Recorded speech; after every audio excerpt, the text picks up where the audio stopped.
well, being angry is like eating poison and expecting the other person to die. We're not punishing anyone but ourselves.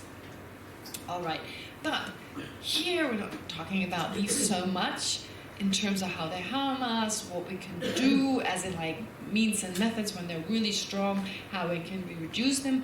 No, we're going at the source. We're going to the source of the problem, which is a basic misapprehension of how I exist, how other phenomena exist. And most important is the I. Most important is the I, because when we look at the anger, we're angry because of what they did to me and mine. Okay? When was the last time you were angry with someone who did something in a country that you haven't even heard from? It's like, too bad, right? But it's not like we get angry in the same way. Maybe we do get, a little upset why people are so stupid or whatever, but it's nothing personal because we don't even know the person, we just heard about them. But when it directly affects I and me and mine, right? So also what's mine, of course. So I and mine, then I get terribly angry. If it benefits me and I and mine, I get attached. Okay? So mine, the attachment depends. I'm not going to get so attached to the boyfriend of my daughter as I would get attached to my own. You see, like, I may get a little bit attached to the guy being around because it makes my daughter really happy. Or maybe attached to this girl who makes my son really happy. But it's not the type of attachment that I would have if it's my boyfriend, my partner, my husband, whatever. So, therefore, there's a difference. But it all goes back to I, me, and mine. So all our emotions, all our destructive emotions, envy, of course, I resent someone for something I want, I'm craving. Okay, I don't want someone else to have it. It's not like, I'm happy she has it or he has it, and I want it too. No, I don't want her to have it. I want it, but she shouldn't have it. He shouldn't have it, right? So it goes further. It's kind of like taking it to a different level. It's quite painful, actually, when it rises, of course, and also it leads to a lot of other problems. Okay, not just the envy itself, but it leads to other emotions, etc., that harm us. Okay. Now, therefore, that being the case, if it all comes down to the I, let's look at the I. What is that self? What is that self? And again, we're having a problem here because it appears differently all the time. Like I said, even one person, another person, may appear just totally horrible. Like we can have so much hatred towards the person we're attached to. Okay? We have more hatred in certain moments towards someone we're attached to than to the bus driver or some person we have never met. Maybe just some idea of someone that I don't like, they harm me, but we have never met them. So the people we're attached to, we are the harshest towards those people we're attached to. We can be. Okay? So we can see them one moment as perfect and the next moment as totally negative. And we never question that. We never go back and go like, how did I see them this morning? How come I see them the opposite today? We kind of say, I was just angry, right? And my attachment, that's usually the way I see them, basically, right? Okay, we never question that, really. But even more so, when it comes to, do I see the other person? What is the I? What is the self of the other person? What is it? The soul, if you like. What is it? It's like there's something in them. Have you ever noticed, for instance, if you know someone who has some mental disease, maybe Alzheimer, dementia, they're in a coma, and there's a sense, okay, it's not a mental disease, coma, but there's a sense in which the mind that we usually know, it's no longer through, and there's a sense there must be somewhere in there. Have you had that feeling? There must be some. Where are they? Like my dad, he had a stroke like 20 years ago, and he can no longer talk, and he's in a wheelchair, and even mentally there's a slight difference to before. And I remember thinking initially, where's my dad? Where's this? Because I could have really long conversations with him. We were really, we're still close, but our closeness was because we could talk really well. Really, really well. So we have this really special relationship. And even one of my teachers, he once came to visit, and he just watched us speaking German, and he was like, wow, you two have a very close relationship. But then he had the stroke, and he could no longer talk, and that fell away. So this person I saw in my dad, this guy, I can talk with him about anything, right? And we connected so well, still inside him. There was this sense I kept like, where is it? I wish it could come through. Of course, I missed him. So I wish it could come through, right? There's this sense, there's this thing there. I couldn't point at it. And then, of course, when my grandmother had Alzheimer, I remember thinking, somewhere inside there's my grandmother. She's just not coming through because her brain was kind of not allowing her to do it. I was like 12 at the time. I had this idea her brain is kind of like putting her into chains, and so she can't come through. I had this sense, right? So we all have that sense. There's something there. There's this soul. For lack of a better word, often it's called a soul, right? The soul of that person. I got in touch with the soul of this person. The soul is still there. So we give it words that if I ask you to define it, you would say like, it's like, right? So maybe it's like a heart or whatever. I was raised Catholic, so I remember my grandmother had this picture of Mary and her soul was a little heart with wings, right? It was like a heart with wings. So that was for me the soul. It was right here, and so I thought, when someone dies, those wings are just taking out the soul, right? That's how I looked at it. So I had this even like a picture, and because we have a sense, often the eye is right here, right? It's funny, like we have a sense. At times it's up here. It's never in the elbow, right? Or the kneecap. It doesn't feel like that. It seems to always be located in this area, right? Which is quite interesting because from a Buddhist point of view, there's like a central energy channel that runs right through here. And then there are two other energy channels that run parallel to the central channel, and they are intertwined to create these energy channels, or no, energy wheels, they're called, like centers of energy. One is here, one is here, one is here, in the navel and in the sexual organ. Anyway, so it's interesting how we have a sense the eye is located somewhere there, and the subtlest type of mind is located actually in the center of the heart, where we also associate the self to be, right? I've been to Japan, and they say eye, and I point at their nose. That's interesting. I wonder where that comes from, because I never had a sense the eye was in my nose. Because I say, what does she? And even Taiwanese say eye, and point at their noses. So I'm not sure where that comes from, but it's still the center of the body, somewhere along that main channel. Quite interesting. But the point is, we have a sense of an eye, and we have a sense of the eye of another person. So we have it with regard to me, and we have it with regard to others. Okay? And it's just interesting to watch it. Like I said, the idea that the other person may be still in there, and we're attached to the other person, but it's not their mind, it's not their body. It's like there's something more. Okay? It's not like if you could give me their mind on a platter, I'd be like, all right, I'm done. Okay, all I need is their mind. Or if I were attached to their beautiful fingers or something, if someone chopped them off and gave them to me, I'd not be like, all right, I'm okay. Because we're actually just by association attached to it, but we're mainly attached to the person.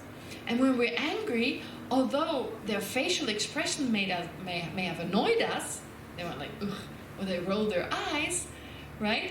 I feel like it's not those eyes. I'm not annoyed with that. That was the trigger, but I'm annoyed with the person, right? I'm not annoyed with the action. I'm not annoyed with, only by association. I'm really annoyed with the person. Okay?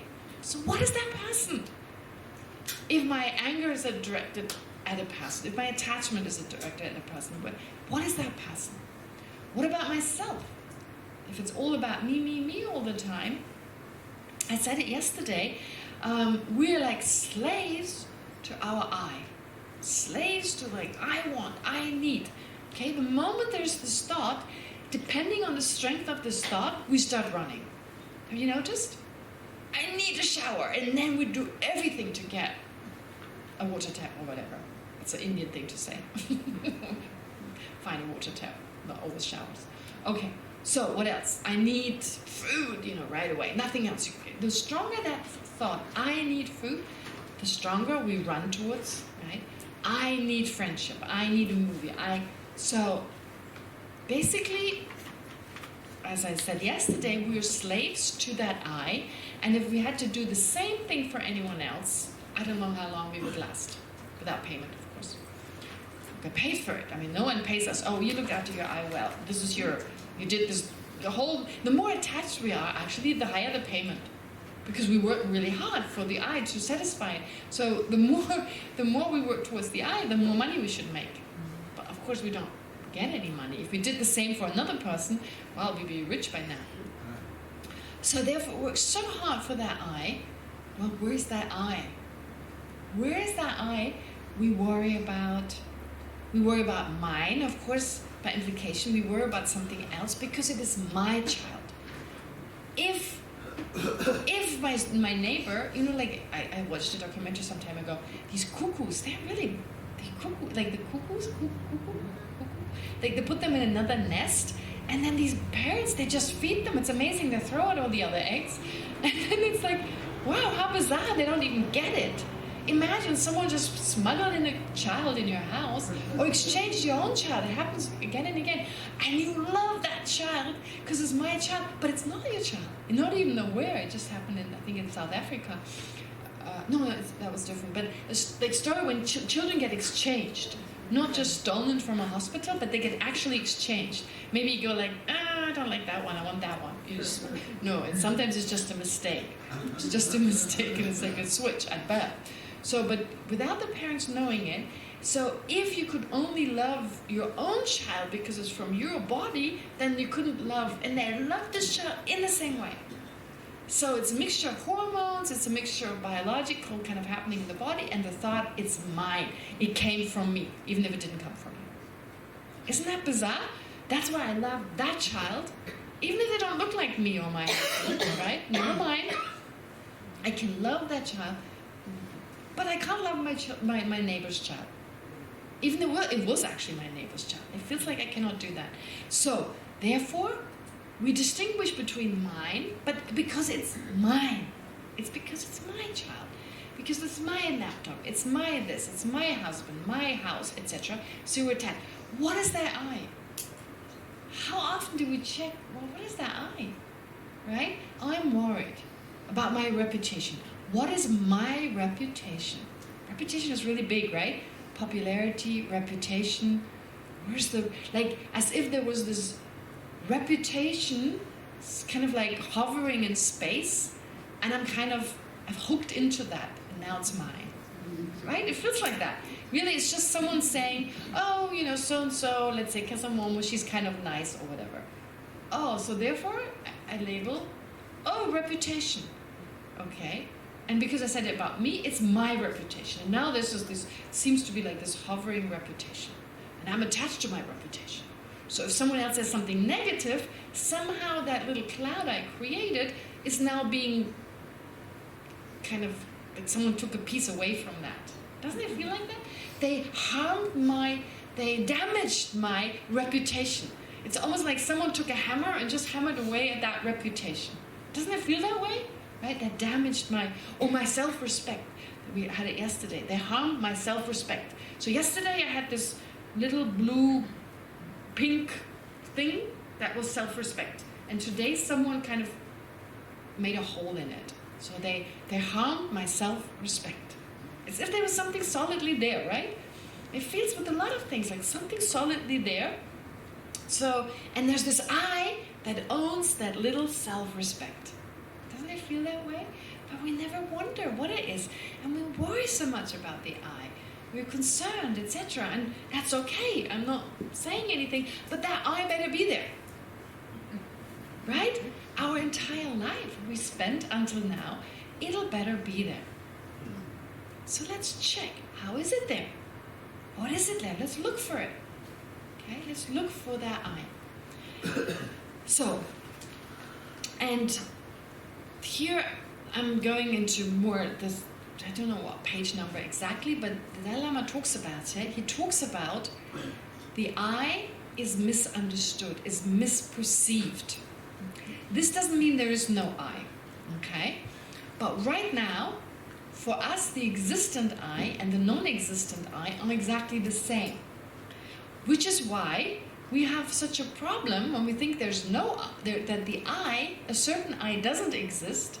There's a mode of existence of the I that's impossible. We have such a hard time to still have a sense there is a conventional I. There is, of course, there's an I, but just not the exaggerated version of I that we usually perceive, that make us feel attached to the I, that make us angry, etc. So we need to remove some of what we added. Okay, again, we're adding things. So we make the I more concrete than it actually is. Sometimes we add a lot of concreteness, sometimes less. Sometimes we don't even have a sense of an I. You've had moments, right, where you're just with others and you're talking to another person, and people actually say, like, sometimes it's hard to tell where I start, where I end, and where the other person starts. It's a beautiful feeling, isn't it? So the sense of I'm here and you're over there, and that moment is gone. Right? You just are. That is probably the healthiest version of ourselves there can be. And if I ask you, did you feel good and calm and happy? The answer is yes. Did you feel lonely? No. Did you feel left out? No. Did you feel wronged? No. Right? It was like none of those feelings that we worried? No. I just was. So that is this moment when these rare moments when our sense of I'm here against the rest of the world, or I'm left out, I'm alone, my reputation, it's not there. This mind that misperceives the I is just not there. So from a Buddhist point of view, it's just a mind. It's just a type of mind.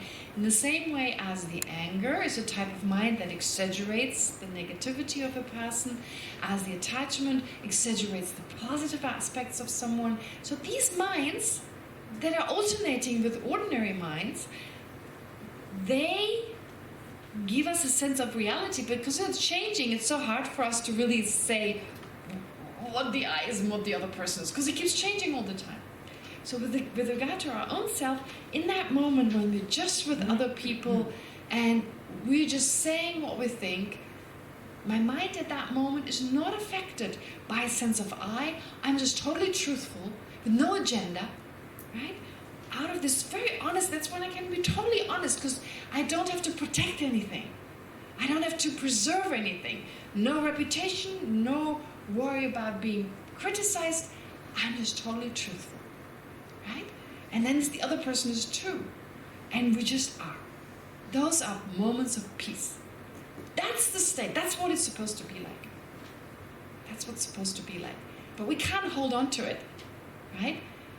We sometimes seek partners who make us feel that way, where we can just be ourselves. Okay? Because that's, I can just be myself. I don't have to worry about my being popular, because they take me for who I am. Okay? They take me for who I am. That's feeling like I just am with all my faults and everything. So that's the moment we just be without wanting to be this, that, and the other. So it's the sense of I. Why do we have it with this person? Because we feel they love my I the way it is. So I don't need to worry. There's still a sense of an I, of course, but they accept me for the way I am, so I don't have to pretend. Okay? Now, that's what we're gaining. That sense of like just total acceptance, just be, not like you're there, I'm here, I need to now look after like if you criticize me, now I have to, this whole constant in our interactions with others, but also what is mine, my things, it just disappears. Now, therefore, let's look at the I. Let's see, and there's other ways of doing this, there are other techniques, but there's one very powerful technique, because our mind is good at thinking and being logical. Okay? Our mind reasons all the time. I'm not saying we use correct reasoning. But we don't even get angry without a reason. Right? Have you ever gotten angry? Like, you meet someone and you're angry right away? No. I'm so angry because he said such and such. He is wrong because... How often do we mentally think because, right? I want to be with this person because. I can't live without him because. I can't live without her because, right? I can't be separate because. This is logic. Simple logic. A is B because it's C. Okay? This person, I hate them because. I don't want to be around them because. So this person, they're horrible because. Okay? We use reasoning, but it's not correct reasoning. That's not correct reasoning. That's not, but it's a logical, we use logic all the time. And that leads to emotions. Have you ever noticed? Right? We don't get angry without any reason. We say we do, but we never do. So our mind uses this logic, uses what are called syllogisms. A is B because it's C. Okay? I don't like that guy because. I don't want to be around him because. I hate that person because. Okay? We use this. But we're off. Our logic doesn't see the whole picture. It sees things as too concrete, and it only ever judges in relation to me. I don't like them because of me. I like them because of me, right? So, since we have this, we use logic anyway, we're good at it, we apply the same technique, but now we're saying, wait a minute, are my thoughts, do they really make sense? Okay? So now we try to adjust the logic. If my happiness is more important than others, that's usually my reason for doing certain things. When it comes down to it, my well-being is more important because I'm more important. Okay? My well-being, my family is more important because I'm here. I'm right here with this mind. So the I is here, and this is me, and so my happiness, I experience my own happiness. I don't experience other stuff. So my happiness is more important. That's my reasoning, right? So, but it's like there's an I there. There's an I have to protect. The sense of an I have to protect. Its reputation, its gain, its pleasure, I have to protect it. Do that make sense? Right? So therefore there's this constant sense. So that's my reason for doing things. Now let's check, apply the same reasoning and check whether the I is there. Okay? Let's check whether the I is there. Now, doing so, our misapprehension of the I can have different forms. Different forms. More absurd forms and less absurd forms. So I'll give you an example that's usually given in the scriptures. Let's say far away you see someone, you see some black object over there. It's far away. When you look from afar, you see a black object, and being in Israel, most rocks are kind of light, right? They're light colored. The Jerusalem house is kind of color, right? Like this special sandstone or whatever it's called, right? So if you see from afar, you see a black long object, and you think it's a rock. You may think it's a weird rock. Okay? It's a rock. When you come a little closer, you realize, oh no, it's moving. It's actually a living being. You think it's an animal. And when you come even closer, you see, oh, it's a person, right? It's a stranger, some stranger, but a person. And then when you come close enough, you see, oh, it's my neighbor wearing black clothes. Okay? So you see how there are many different levels of misperception. Okay? When you're close enough, you perceive it as a stranger, although it's your neighbor. When you're a little further away, you perceive it to be not just a stranger, but an animal. And when you're even further away, you perceive it as a rock. So the different levels of misperception. So what is the easiest? Which misperception is easiest to remove? Being a rock. That's easiest. That is not a rock. Okay? But for every misperception, you need to get closer. You need to get a little closer to the object. Does that make sense? So with the rock, okay, it's not a rock, it's moving. Then you see more of it, a little closer, and what do you see now? It's not an animal. You realize that this object is empty of being a rock. Then you see it's empty of being a stranger. Let's say an animal. Then you see it is empty of being a stranger. So you don't find a stranger. And then you understand, oh, actually, it's my neighbor. You understand that it exists as being your neighbor. Does that make sense? Take the same analogy. With regard to the self, when we have really strong emotions, at certain times, there's a strong sense of a very separate I that doesn't change. It's non-changing. It's the same I that came into this room this morning, still there right now. The sense of that same I. Okay, that's like the rock. So it's kind of relatively easy that such a permanent I cannot exist. Understanding that that's impossible. Okay, they could totally separate. That mind and body are changing. Biologically, we know the body's changing all the time. But mentally, we know there are new thoughts all the time. If you meditate, you definitely found out that there's a lot of movement and a lot of new thoughts arising. So we kind of know from our experience, body and mind change. But there's a sense the I is kind of the same. Okay? Yesterday I was kind of unhappy, so the I was unhappy, but today that same I is happy. For instance, as an example, I was not happy yesterday. It was a great crowd, so I was unhappy. But just as an example. Okay, now, the point is here that this is like when I don't pay any attention. Of course, a sense of an I. And then there's a sense of an I that, although it's not totally separate, and although it's not permanent, it is changing, but there's an I that's kind of a controller, that's in charge. Okay, very much related to mind and body, but it's in charge. And somehow, if you looked close enough, you wouldn't need mind and body. You wouldn't have to look at mind and body to see the I. You wouldn't have to see mind and body first in order to recognize the I. No, you can just right away look at the I. Does that make sense? And once you understand that that is impossible, there's still a sense there's something within you, something naturally making you, you, and in the case of another person, the other person, the other person. 3 levels of misapprehension.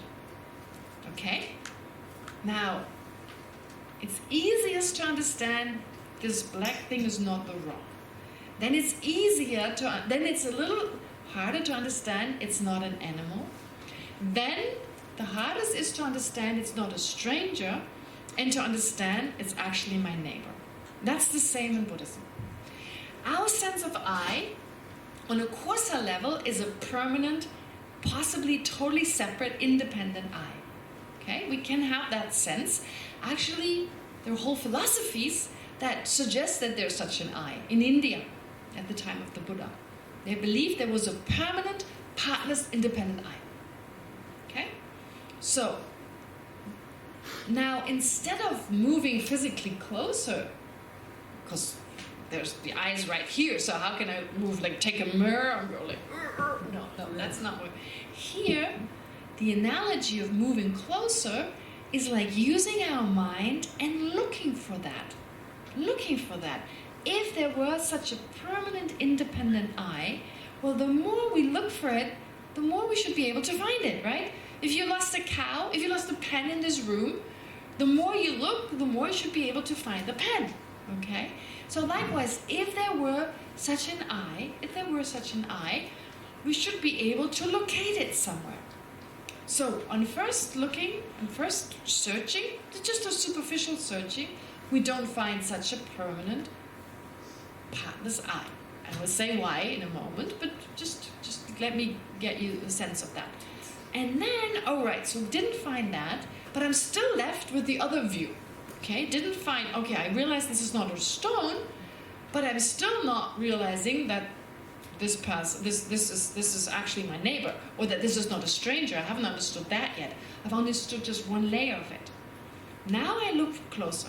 Now I'm left with thinking, okay, there's no permanent I, but there is this kind of self-sufficient, like a controller of my mind and body, that if I really paid enough attention to it, if I traveled to India, I would find myself.